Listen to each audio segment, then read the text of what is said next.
মানে ফজল ভাই যখন বলছিলেন যে হচ্ছে আল বদর, যারা ভাইয়ের সমালোচনা করে তারা রাজাকার আল বদরের সন্তান।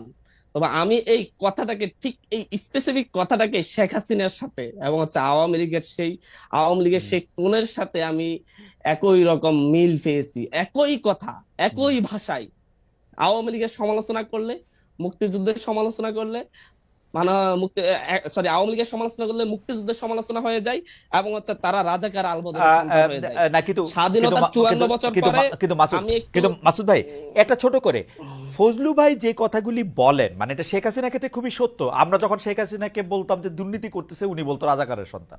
আমরা যখন বলতাম শেখ হাসিনা ইলেকশন ঠিক মতো দিতেছে না, উনি বলতো রাজাকারের সন্তান, বা জামাত শিবির ট্যাগ দিত।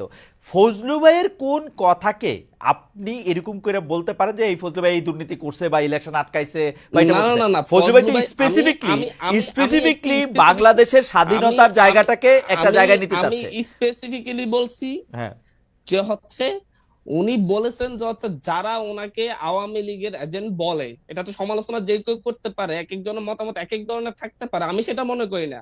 আমি হুম। বাইকে দেশপ্রেমিক বাংলাদেশি মনে করি এবং খুবই ওনার ভূমিকাকে করি।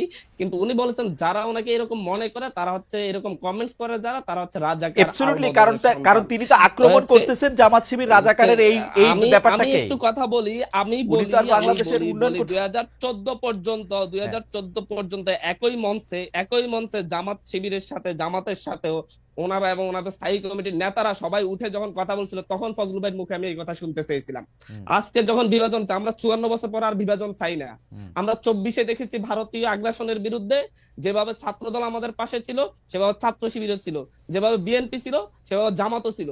আমরা বলছি আপনার রাজনীতি, সবাই রাজনীতি করুন, কিন্তু হচ্ছে এরকম একটা বিশাল জনগোষ্ঠীকে বাংলাদেশের পক্ষ বিপক্ষ করে দিয়ে আবার আওয়ামী লীগের মতো সেই বিভাজনের রাজনীতি না, আর তৈরি আপনার করবেন না। বিভাজনের রাজনীতি আমরা না করা হইলো। করজোড়ে